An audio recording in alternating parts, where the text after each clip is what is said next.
Bom, pessoal, aqui é o professor José Maurício falando, e esse vídeo é uma solução do experimento que foi repassado para vocês para construir um MUX de 8 entradas para uma saída, considerando dois MUX de 4 entradas para uma saída no projeto. Então a ideia era que vocês pudessem fazer as adaptações necessárias para que com esses dois blocos, com esses dois MUX 4 para 1, vocês conseguissem construir um MUX 8 para 1. E a partir daí a gente pudesse fazer a simulação e o teste na placa. Então, o que é que eu tenho aqui, né? Eu tenho a tela principal do Quartz, eu vou basicamente seguir o que o guia estava falando. Vocês vão ver que o guia ele descreve passo a passo como o experimento deve ser feito. Como é um primeiro experimento para o uso do FPGA, não é? Ele é bem detalhadozinho o guia, é a melhor fonte que vocês têm para implementar o projeto, né? Realizar o experimento. Então a primeira coisa que a gente vai fazer aqui é criar um projeto. Vocês vão ver que ao longo desse vídeo eu vou adiantar acelerar algumas partes, né? Para que a gente possa deixar ele bem compacto. Mas tem algumas partes aqui que precisam de detalhes. Uma delas é essa daqui, né? A hora que a gente vai definir onde o projeto vai estar sendo salvo. O Quartz ele tem assim muita sensibilidade, muita intolerância a onde o projeto vai ser salvo, o nome que o projeto vai ser salvo. A gente tem que tomar muito cuidado com isso porque o Quartz ele gera muitas dependências, né? Ele cria muitos arquivos que ficam vinculados ao projeto que você está tentando desenvolver. Então nesse caso aqui, o que a gente vai fazer? A gente não vai salvar o projeto nessa pasta default que ele sugere, né? Por quê? Porque essa pasta é a pasta onde normalmente ele coloca os arquivos de instalação dele.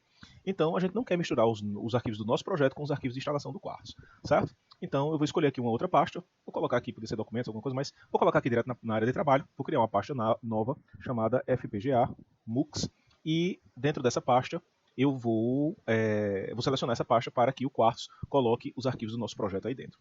E vou dar um nome aqui, né? FPGA, MUX, mantive o mesmo nome, só que agora em letra minúscula. E aí tomem cuidado, né? Quando vocês estiverem fazendo projetos maiores, se vocês observarem aqui, né?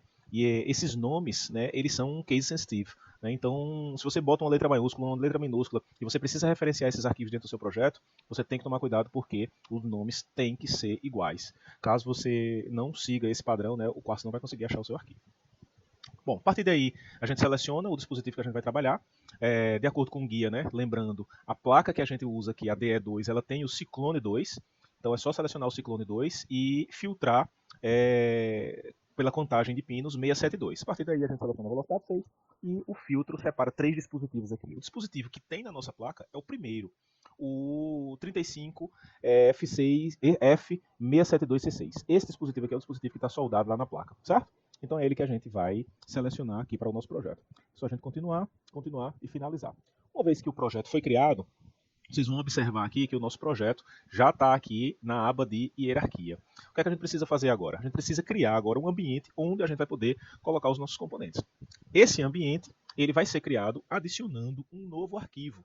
Né? Então a gente vem aqui em novo e a gente escolhe aqui o nosso Block Diagram Schematic File. É esse tipo de arquivo aqui que está dentro dos arquivos de projeto, né, da aba Design Files, né, da guia Design Files. É esse tipo de arquivo aqui que a gente vai precisar criar para efetivamente começar a construir o nosso projeto ou realização do nosso experimento. Só dá OK, ele cria esse arquivo aqui e se você observar, tem um nome aqui, né? Ele botou aqui, ó, block1.bdf. Vocês vão ver que uma vez que a gente realiza a compilação, que a gente começa a salvar isso daqui, esse nome desse arquivo aqui, ele vai ser alterado. Então o que a gente vai fazer agora? Né? A gente vai vir aqui e vai começar a colocar os nossos dispositivos, né? Os nossos blocos funcionais, que podem ser porta-lógicas, que podem ser outros blocos mais complexos. Nesse caso, a gente vem aqui no Symbol Tool e vai escolher, né, lá dentro do Max Plus 2, que é normalmente onde tem muitos dos dispositivos que a gente usa nesse laboratório, a gente vai escolher o MUX 4.1. Se você não quiser procurar aqui, né, procurar para tentar achar, você pode vir aqui e digitar, né? Opa, MUX 41, está aqui. Então é esse MUX que a gente vai utilizar no nosso projeto, certo? Então a gente coloca 2 unidades dele. Lembrem, né, que quanto mais organizado você deixar o projeto de vocês, melhor vai ser para que a gente consiga entender o fluxo de funcionamento. Né? Então, em ambos os projetos existe um pino de habilita. Né? O pino de habilita é esse pino INH. Né? Esse pino de INH ele nada mais é do que o nosso pino de habilita. Só que nessa estrutura aqui, esse pino de habilita, ele é um pino de habilita nível baixo ativo. Então a gente tem que aterrar ele para que a coisa funcione. Lá no guia vocês conseguem visualizar isso. Aí alguém pode perguntar, professor, mas se eu quiser saber mais detalhes do que tem dentro desse bloco? É simples, basta você dar um duplo clique no bloco. Quando você der um duplo clique no bloco, ele vai abrir e vai mostrar como aquele bloco é implementado na prática. Então, se vocês observarem aqui, é isso que a gente tem. Por que é que o pino de habilita é nível baixo ativo? Porque se vocês observarem, aqui a gente tem várias portas AND, 4 portas AND, e nesse pino de habilita, né, o INH, a gente tem um inversor. Então, se a gente coloca 0 aqui, vai 1 para cá e habilita todas essas portas. Por isso que ele é nível baixo ativo. Certo? Então, eu vou fechar aqui, vou voltar para a nossa estrutura. E aqui, de modo bem simples, o que é que a gente vai fazer? A gente vai conectar o que são entradas e saídas a nossa estrutura, as nossas entradas e saídas do nosso MUX. O que precisa ficar claro é que essas duas estruturas são dois MUX 4:1 e elas têm que compor um MUX 8:1. Então aqui a gente tem duas saídas. Como é que a gente combina essas duas saídas para que efetivamente elas produzam apenas uma? Bom, simples. A gente bota aqui uma porta OU. Então se eu procurar aqui uma porta, botar OU 2, né? Facilita. OU de duas entradas. Então tá aqui uma porta OU de duas entradas. Se a gente vier lá no Orthogonal Tool, né? Que é o nosso bom o fiozinho, a gente vem, seleciona a nossa saída e conecta, né, o pino que a gente quer. Professor, como é que a gente sabe se o negócio está conectado? Bom, é simples. Uma vez que você conecta no canto certo, se você arrastar o dispositivo, a conexão se mantém. É importante que vocês façam essa checagem, viu, pessoal? Se vocês não fizerem essa checagem, algumas vezes você pode ter o problema de não ter a porta conectada ao dispositivo e vice-versa, e aí quando você compila fica dando um erro e você não sabe de onde vem esse erro. Então é importante que você garanta que a porta está conectada, né? A entrada do dispositivo está conectada. Então aqui, se você observar, né, as conexões elas estão bem feitas. Estão feitas. Bom, a partir de agora eu vou criar outras conexões aqui, que vão ser as entradas para o nosso dispositivo. Vou colocar simplesmente aqui um conjunto de fios. Esses fios não estão conectados a nada por enquanto, né? Mas fatalmente esses fios vão ser conectados a efetivamente sinais de entrada e de saída. Se você botar um fio e esse fio não está conectado a nada em canto nenhum, você vai ver que nas duas pontas dele vai ter esse xizinho. Então a gente vem aqui e finaliza a conexão e uma vez conectado, o negócio flui. Uma vez conectado tudo, o que é que a gente vai fazer agora? A gente vai ter que juntar, né, essas entradas de seleção, o S0 e o S1, para que eu possa selecionar quais dessas entradas vai ser enviada para a saída nesse MUX e quais dessas entradas vai ser enviada para a saída nesse MUX. Percebam, a gente tem duas estruturas iguais, essas duas estruturas elas vão ter que trabalhar em paralelo. Porque o que a gente quer? A gente quer construir um MUX de 8:1 a partir de dois MUX de 4:1. Se a gente quer utilizar essa mesma estrutura, a gente vai precisar, com 3 entradas de solução, de seleção, já que a gente tem 8 entradas de dados, a gente vai ter que usar 3 entradas de seleção para selecionar qualquer uma dessas entradas, para que qualquer uma dessas entradas seja enviada para a saída. Então perceba, em cada um desses MUX a gente tem 2 entradas de seleção. A gente vai ter que criar uma forma de selecionar ou o MUX de cima ou o MUX de baixo. Essa forma ela vai ser considerada a nossa terceira entrada de seleção. E essa forma vai ser feita utilizando esse INH. Mas a priori, essas duas entradas de seleção, elas permitem que a gente selecione qualquer uma dessas entradas do MUX de cima ou qualquer uma dessas entradas do MUX de baixo, certo? Então, para facilitar a nossa vida, a gente vai colocar essas duas entradas em paralelo, né, tanto do MUX de cima como do MUX de baixo, e depois a gente vai colocar um terceiro bit de seleção para efetivamente acionar o MUX de cima ou o MUX de baixo, certo? Então vamos fazer isso, a gente vai colocar essas entradas em paralelo. Para colocar essas entradas em paralelo, eu vou ligar um fio aqui de S1 para S1 e vou ligar um fio de S0 para S0.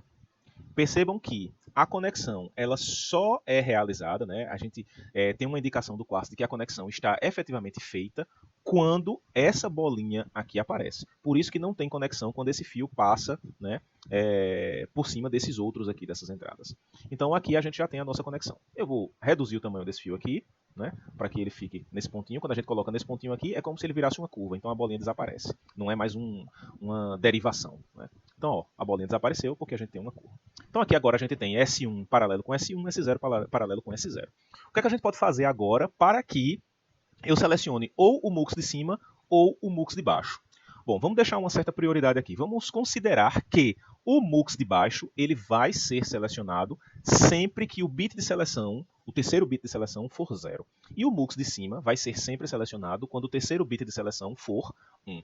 Então a gente vai ter S0, S1 e S2, que é o terceiro bit de seleção, e esse terceiro bit de seleção, ele nada mais vai ser do que um sinal ligado, né, do que um bit, uma entrada ligada diretamente ao INH. Só que se a gente ligar diretamente o mesmo bit para ambos, eles vão funcionar ao mesmo tempo. Então a gente precisa colocar uma lógica de inversão que faça com que, na hora que esse MUX estiver habilitado, esse aqui não esteja, e vice-versa. A forma mais simples de a gente fazer isso é colocar o mesmo sinal ligado aos dois MUX, com a diferença de que em um deles a gente vai colocar um inversor. E a gente vai fazer isso no MUX daqui de cima. Já que a gente quer que esse bit aqui, esse MUX aqui, seja acionado com o bit 0, com o valor 0 no bit. Então vamos vir aqui de novo, e aí a gente procura aqui um inversor. O inversor nada mais é do que uma porta NOT. Ela já está bem aqui. Então a gente vem aqui, ó, nossa boa e velha porta NOT. Eu já vou colocar bem aqui, desse jeito. E aí se eu puxar, ó, você vê que ela já está conectada, certo? Então tá aqui, nossa porta NOT. E a gente vai colocar, né, novamente, uma entrada. Essa entrada aqui, na verdade, só um fio aqui, né, para indicar uma entrada, que a gente vai colocar daqui a pouco. E esse fio aqui, ele está vindo, né, essa entrada aqui, ela está vindo invertida para o MUX de cima e vai ter que vir, né, do jeito que ela é normalmente, sem ser invertida, para o MUX de baixo. Então pronto. Bom, pessoal, de modo geral, eu posso dizer que a estrutura do nosso experimento ela está feita. É basicamente isso aí que vocês precisavam fazer, né, de implementação, né, de modificação para que o experimento pudesse ser realizado, né, para que a estrutura de funcionamento do nosso MUX 8:1 pudesse funcionar. Agora, o que a gente precisa agora fazer é simplesmente dar nome aos bois. O que eu digo de dar nome aos bois é dar nome a essas entradas. Para dar nome a essas entradas, a gente vai precisar definir agora o que é entrada e o que é saída. Então, a gente vem aqui no nosso Pin Tool e a gente procura, né, entradas. Então, a gente sabe que, deixa eu dar um zoom out aqui, é só segurar a bolinha do mouse e rodar. Então, aqui, ó, eu tenho uma entrada, aqui outra, outra, e assim por diante. A gente vai colocando aqui, ó, tudo quanto for entrada. Pronto, coloquei todas as entradas do nosso dispositivo. E agora vou colocar uma saída. A única saída que o nosso dispositivo tem. Pronto. Professor, por que ficou a bolinha aqui? Porque eu passei do ponto, né? Se você passa do ponto, se você coloca a ponta dessa estrutura aqui depois do fio, é isso que acontece. Se eu selecionar só o fio, você vai ver que o finalzinho do fio, ó, o X está bem aqui. Por isso que aconteceu isso daí. Se eu pegar, ó, dei um clique aqui, ficou só o quadradinho aqui. Se eu pegar agora esse bicho e puxar para cá, aí ele desaparece. Certo? Então, a gente tem aqui a nossa saída e a estrutura está completa.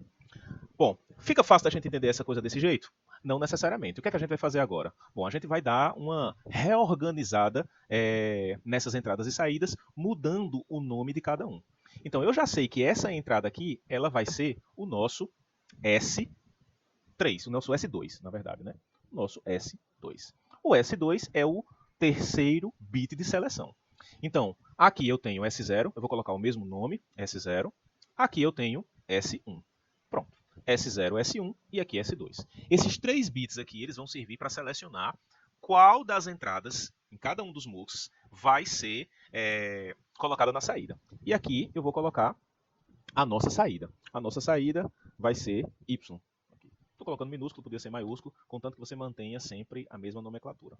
E a partir daqui eu coloco as entradas. Então aqui eu vou ter X0, X1, X2, X3, X4, X5, X6, X7. Pronto, tá feito. Essa é a estrutura completa para a implementação do MUX 8:1, considerando os MUX, 2 MUX de 4:1. Pronto, como é que a gente sabe que isso aí está correto, vai funcionar logicamente? Percebam, né? Até então a gente está fazendo uma análise lógica desse circuito, né? Isso aí é como a implementação vai ser feita. A partir daí, o que é que a gente precisa fazer? Bom, para ver se o negócio está funcionando realmente, a gente vai partir efetivamente para a simulação. É na simulação que a gente consegue verificar se a lógica de funcionamento do circuito está correta. Vamos lá para a parte da simulação. Na parte da simulação a gente vai ter que consultar, né, só relembrar o que é que tinha naquela tabela. Então, seguindo mais uma vez os passos do nosso guia. Antes da simulação acontecer, a gente precisa compilar esse projeto. A compilação ela é necessária para que o Quartz gere os arquivos necessários para que a simulação possa acontecer. Então, antes de simular, a gente precisa compilar para que o Quartz verifique se existe algum erro de conexão, algum erro lógico, algum erro na implementação do seu circuito. Como é que essa compilação é feita? Bom, a compilação é simples. Basta que a gente venha aqui e clique no botãozinho, né, do Start Compilation. Isso pode levar algum tempo, dependendo do computador. Então, vamos ver isso aqui. Perceba, né? Ó, ele pergunta, ele diz que o arquivo foi modificado. E ele pergunta se você quer salvar esse arquivo. Quando eu digo que sim, perceba que agora, quando ele abre a janelinha, né, para salvar o arquivo, ele já não abre mais com aquele nome, block1.bdf, né? Ele já abre com o nome que a gente deu ao projeto, né? E aí ele salva naquela pastinha que a gente definiu. Quando eu clicar aqui em salvar, ele vai modificar o nome desse arquivo aqui. Pronto. Salvou, mudou o nome do arquivo, começou o processo de a compilação do projeto. E aí a gente só precisa esperar um tempinho. Quando tudo estiver pronto aqui, a gente vai verificar, vai saber se o projeto estava tudo correto. Então vamos esperar esse tempinho. Beleza, foi até rápido. Então, se vocês observarem, aqui ó, a compilação foi completada com sucesso. Aí alguém pode perguntar, professor, mas tem 12 warnings. O que é que isso quer dizer? Isso quer dizer celebração, alegria, felicidade, né? Esses warnings, na verdade, aí são os arquivos lá dentro do seu computador dizendo, graças a Deus, não aconteceu, não deu nenhum erro, tudo vai funcionar, é só alegria. Então, um warning pra gente aqui é só coisa boa, né? Não significa um alerta, né? De coisa ruim, né? Pra gente, a gente tem que ficar muito feliz quando isso acontece, né?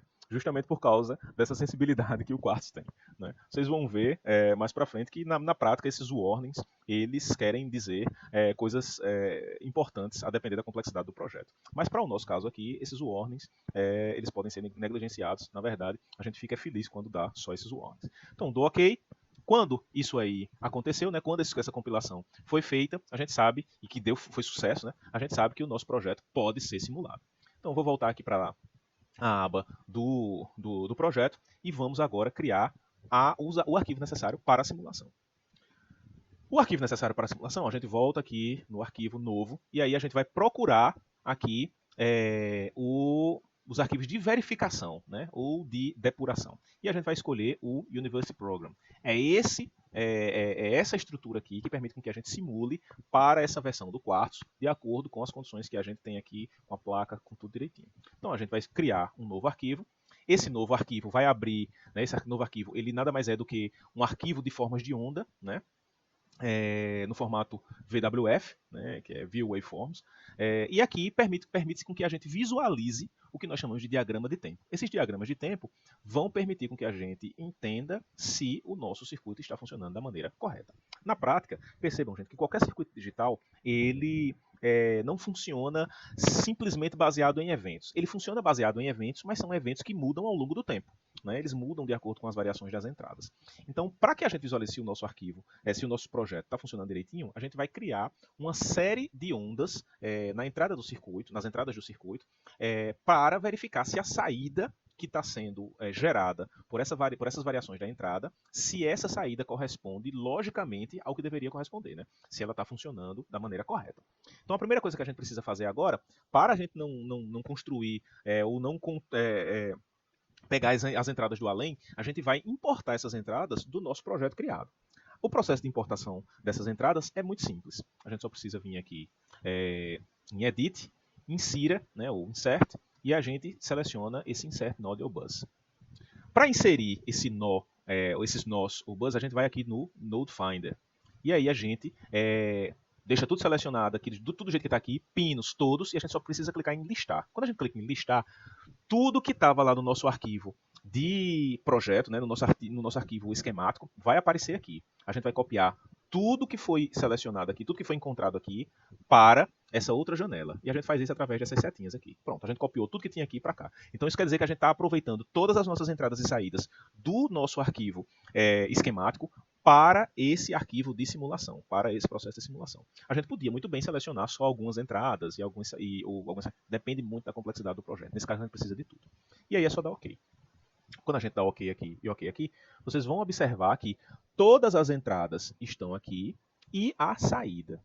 E aí perceba que tem uma coisa interessante. Apenas a saída não tem uma linha contínua. A saída aqui está nesse padrão rachurado aqui. Isso significa, né, que a nossa saída, do jeito que está aqui, não tem um nível lógico definido, certo? O que é que a gente precisa fazer? Precisa alterar essas entradas para efetivamente ver a saída sendo alterada e espera-se que de uma maneira lógica correta, né? Bom, uma das coisas que eu não fiz aqui ainda foi definir efetivamente o tempo de fim. Se eu não me engano, lá no guia era 40, mas isso aqui vai depender do que vocês definirem. Vocês podem alterar esse tempo, isso aí fica a cargo de vocês. E o grid, que eu vou colocar aqui, de 5 microsegundos, né, já vai dar suficiente para... Gente, se não é 5 micro? Não me lembro, deixa eu dar uma olhada aqui de novo. Era 40 micro e 5 micro. Então vamos lá, voltando, 40 micro e 5 microsegundos. E aí a gente vai agora alterar cada uma dessas entradas para que a gente possa visualizar alguma coisa na saída, se a saída estiver funcionando da maneira correta. Bom, vamos dar uma olhada agora na tabela que foi enviada para vocês que possam aplicar as entradas e as saídas da maneira correta, certo? Vamos lá.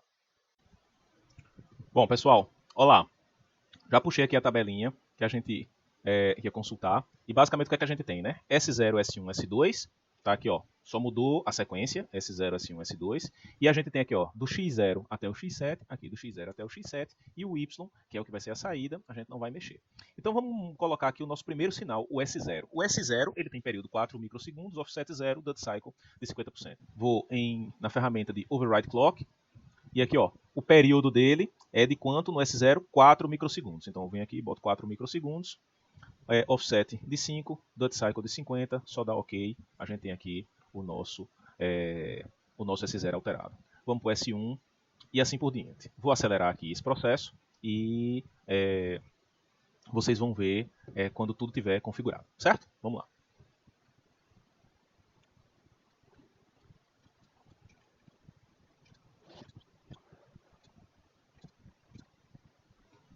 Bom, pessoal, tá aí, ó, tudo alterado, né, do jeitinho que a gente precisava. Então, isso aqui é a nossa sequência, isso aqui é o que a gente vai colocar nas nossas entradas de seleção e isso aqui é a nossa saída. Bom, a partir de agora, a gente só precisa efetivamente executar a simulação para verificar se o nosso circuito ele vai estar funcionando da maneira correta. O que é que a gente espera visualizar na saída do nosso circuito? Bom, a primeira coisa que a gente espera é que o nosso circuito funcione como um MUX 8:1. Para ele funcionar como um MUX 8:1, o que isso quer dizer? Isso quer dizer que quando eu tiver 0, 0, 0 na nossa entrada de seleção, o que é que eu espero ver na nossa saída? Bom, eu espero ver o sinal que está na entrada 0. Quando eu digo a entrada 0, perceba que eu já estou falando dos dois MUX combinados. Então, o MUX de baixo ele vai ter a entrada da 0 a 3 e o MUX de cima vai ter as entradas da 4 a 7. Né, o que compõe as 8 entradas.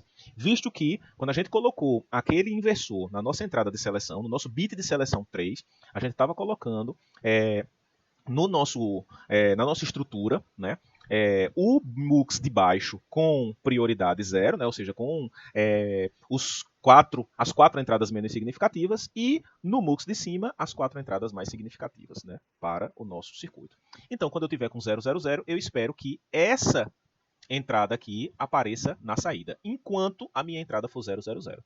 Quando eu tiver com a entrada, né, 0, 0, 1, o que isso quer dizer? Quando eu tiver aqui com 0 S2, 0 S1 e 1 S0, eu espero que a minha segunda entrada apareça na saída. E assim por diante, certo? Então vamos ver se é isso que acontece e vamos ver se o nosso MUX está funcionando da maneira correta. Para verificar isso, a gente vem aqui em simulação e a gente escolhe, né, o tipo de simulação que a gente quer. Se é uma simulação funcional ou se é uma simulação temporal. A gente vai rodar a simulação funcional. Aqui ele diz que o arquivo está modificado, a gente dá OK. Perceba que ele salva sempre na mesma pasta. Você poderia alterar esse nome, eu normalmente mantenho e eu só dou OK e espero o processo de simulação acontecer. Vai passar um bocado de informação aqui até ele dizer simulação com sucesso. Quando ele fizer isso, vai abrir uma nova janela. E aí vamos esperar um tempinho. Pronto, abriu a nova janela. Nessa nova janela, o que é que a gente espera ver? O resultado do processo de simulação. Então vamos lá, ver se está tudo certinho. E aí, ó, Vamos dar uma olhada na nossa saída para ver se a coisa está correspondendo ao que a gente esperava. Então, estou colocando aqui, ó, na minha entrada, né, nesse primeiro conjunto de tempo aqui, né, o que é que eu estou colocando aqui? Eu estou colocando aqui na minha entrada, ó, 0, 0, 0. 0, 0, 0, o que é que eu esperava ver na saída? Eu esperava ver na saída o conteúdo de x0, ou seja, eu esperava ver na saída esse valor aqui, ó. Só que esse valor aqui, percebam, ele só está aparecendo aqui, ó, nesse ponto. Isso aqui está aparecendo aqui embaixo, ó, na nossa saída. Que valor é esse que está sendo colocado para que isso aqui apareça aqui só nesse instante de tempo? É o valor 1, 1, 0.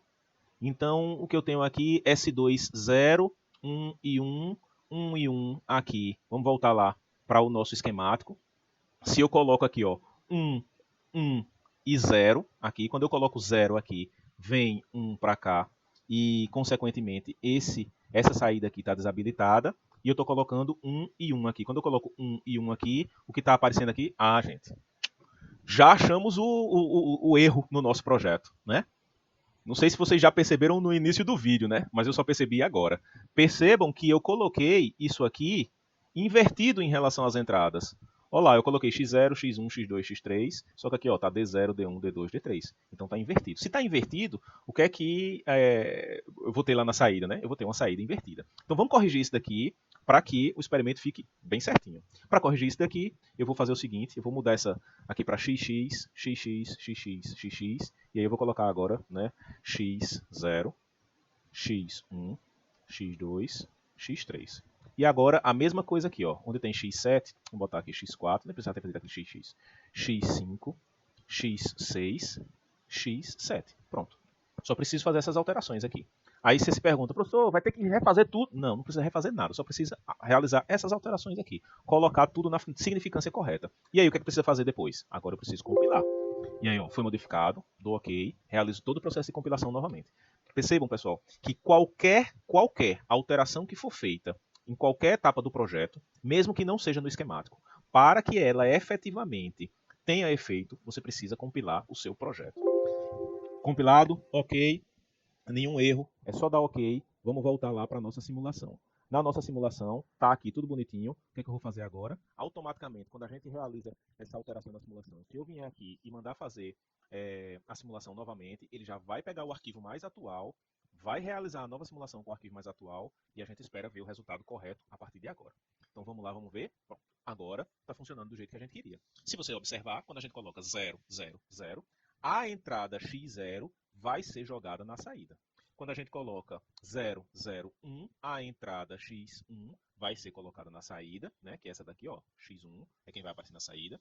Quando eu coloco 0, 1, 0, a entrada x2 é quem vai aparecer na saída e assim por diante. Você vai ver que o circuito vai corresponder à lógica que foi repassada. E aí, ó, perceba aqui, ó, 1, 1, 1. Eu estou colocando aqui, quem tem que aparecer na saída? x7. Então aqui, ó, x7 apareceu na saída. Então aqui, nessas três entradas aqui, eu tenho todas as combinações possíveis. E uma vez que eu tenho essas combinações aqui, eu só preciso checar se o funcionamento lógico do circuito está correto. Se a gente observar aqui direitinho, o funcionamento lógico do circuito está correto, né? A gente precisou fazer uma pequena correção e agora o negócio está funcionando. Então, ó, é importantíssimo que vocês deem o devido valor à simulação, porque é só na simulação que a gente vê se o funcionamento do circuito está correto. Não adianta simplesmente criar o projeto, não fazer a simulação e gerar o arquivo software para a gente colocar na placa, porque se na lógica a coisa estiver errada, o negócio não vai funcionar certo na placa. Então, uma vez que a gente fez o teste, viu que está tudo funcionando direitinho, beleza. Agora a gente pode partir efetivamente para o Pin Planner, que é quando a gente atribui cada entrada e cada saída a um pino lá do FPGA para que a gente possa gravar na placa, certo? Vamos para essa etapa agora. Bom, galera, agora vamos fazer o planejamento da pinagem, né? O Pin Planner, ele é o ícone... cadê? Pin Planner, pronto.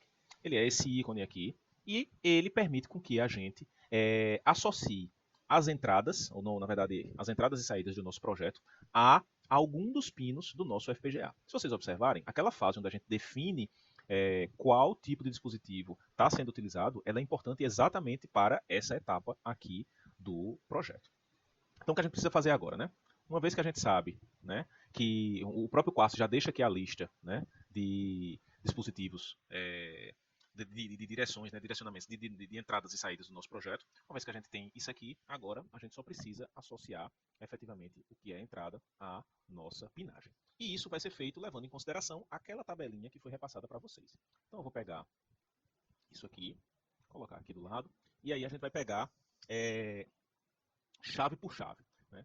Na nossa tabela, o que a gente tinha aqui? A gente tinha S2, S1, S0. O S2, S1, S0 era o SW17, 16 e 15. Então, SW17, 16 e 15 é S2, S1, S0. Então, vamos lá. S2, pronto, aqui está o S2. Eu só preciso vir aqui para o S2 e procurar efetivamente PIN underline V2. Eu posso até colocar aqui, ó, PIN underline V2. Ele já acha para mim. Então, ó, PIN underline V2. Esse é o S2. O S1 vai ser o PIN underline V1, PIN underline V1 e assim por diante. Vou preencher tudinho aqui e quando finalizar eu desacelero o vídeo.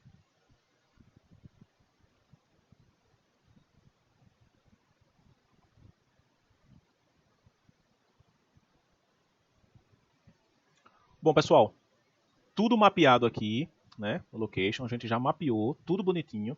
Então, cada uma das entradas e saídas, nesse caso aqui, única saída, cada uma das entradas e saída estão associados a esses pinos do FPGA. Então, tá aqui tudo quanto é pino, tudo bonitinho. Então, se vocês observarem aqui, né? No nosso projeto, efetivamente, a gente já tem, né? Uma vez que foi associado os pinos aqui no Pin Planner, automaticamente já foi atualizado aqui, ó, para as nossas entradas e saída, os pinos que estão associados a eles.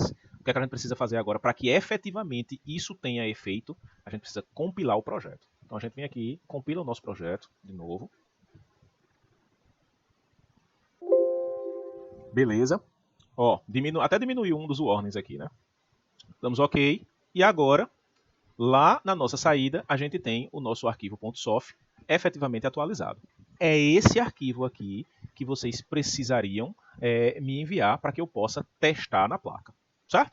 Agora vamos para a fase de teste na placa, para que vocês efetivamente possam ver como é que esse negócio funciona na placa. Bom, pessoal, finalzinho aqui da gravação. Eu tentei dar uma ajeitada aqui na iluminação para melhorar, né, a visualização da placa e que vocês possam entender efetivamente como é que funciona a partir de agora. Uma vez que o Pin Planner foi realizado, uma vez que você definiu, né, todos os pinos do FPGA que vão estar associados às entradas e à saída, e uma vez que você compilou o projeto, agora a gente já sabe que o nosso arquivo .soft está atualizado. Então era esse arquivo que vocês precisavam me enviar para que eu pudesse testar na placa, certo? Então, uma vez que vocês me enviaram o arquivo .soft, como é que vai ser feito o teste, né? Como é que vai ser verificado se efetivamente o experimento de vocês deu certo ou não? Bom, a gente volta aqui para o nosso arquivo e a gente vai agora no Programmer. Então, quando a gente clica no ícone do programador, uma vez que a placa ela está conectada no nosso computador, a gente precisa, né, ligar a placa ligada, o que, é que a gente vai fazer? A gente vai gravar o nosso arquivo .soft no FPGA. Então, cada um dos arquivos que vocês me mandaram, ele vai ser gravado na placa do FPGA para que efetivamente a gente comece a fazer o teste. Então, vou puxar aqui isso aqui, acho que a placa tá, o vídeo da placa estava na frente, e aí vocês vão poder entender melhor qual é o processo. A primeira coisa que eu vou fazer, eu vou tentar detectar a placa. Se vocês observaram lá, né, a placa ela deu uma piscadinha, eu vou detectar novamente. Você vê que ela dá uma piscadinha e efetivamente já busca, né, no diretório o arquivo .soft. No caso de vocês, como vocês vão me mandar o arquivo .soft, né, eu vou vir aqui dar um duplo clique e vou procurar o arquivo de vocês, né, que vocês vão me enviar, esse arquivo .soft, e aí eu vou colocar esse arquivo efetivamente na nossa placa. Para colocar esse arquivo na placa, é simples. Uma vez que o arquivo, quando eu dou o Alt Detect aqui, ele já descobre qual é o dispositivo que está, só precisa agora gravar. Então, se vocês observarem lá na placa, o arquivo já foi gravado. E aí, o que é que a gente vai fazer agora? Qual é o nosso procedimento de teste para verificar se está tudo funcionando do jeitinho que deveria funcionar? Bom, a primeira coisa que a gente precisa entender é como foram definidos os pinos. E aí, só relembrando, né? Essas três últimas chaves, SW15, 16 e 17, correspondem exatamente a S0, S1 e S2. Então, essas três últimas chaves vão representar os bits de seleção. essas primeiras chaves aqui, da S0 até a S7, vão corresponder às entradas de sinal. Então, quando as três chaves estão em 0, S0, S1 e S2, corresponde, isso significa que a minha chave S0 é quem está liberada para controlar o LED LR0, o LED R0, que é o LED vermelho 0, certo? Então, se tiver tudo funcionando ok, quando eu acionar essa chave, o meu LED vai ter que ser acionado de acordo com essa chave. Então, vamos tentar fazer isso daqui. Vou vir aqui, vou mexer na minha chave, e aí se vocês observarem, né, coloquei a chave em 1, o LED foi acionado, coloquei a chave em 0, o LED apagou. Chave em 1, chave em 0, o LED apagou. E o que é interessante? É que a gente verifique se esse comportamento não está sendo repetido em outras chaves, dado que isso aqui é um mux. Então, se eu mexer na chave S2, o LED tem que ficar desligado, S3 também, S4, S5, S6 e S7. Então, da S0 até a S7, né? Se você mexer da S1 até a S7, nenhuma dessas chaves pode fazer o LED acionar. Então, ó, desliguei todas as chaves. O LED só está sendo acionado quando a gente mexe na chave S0, como era de se esperar.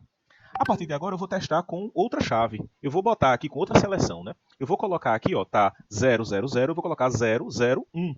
Quando eu coloco 001, o que é que eu espero? Que a chave S1 é quem controle o LED. Então eu vou mexer de novo na chave S0. Se vocês observarem, ó, chave S0 está inerte a saída, né? A saída ela não corresponde ao que está sendo colocado em S0. Entretanto, quando eu mexo na chave S1, se vocês observarem, o LED está acendendo. E esse comportamento não deve acontecer para as demais chaves, né? Até S7. E aí vamos botar outro valor aqui aleatório. Vamos botar 5. 101. Isso quer dizer que a chave 5 é quem agora vai ser encaminhada, vai ser direcionada para a saída. A nossa chave 5 é essa chave aqui. Então, ó, chave 5 sendo enviada diretamente para a saída. Chave 6 não faz nada, chave 7 não faz nada, chave 3 não faz nada, chave 1 não faz nada. Se eu colocar 7 agora, ó, 1, só a chave 7 é quem vai enviar o sinal para a saída.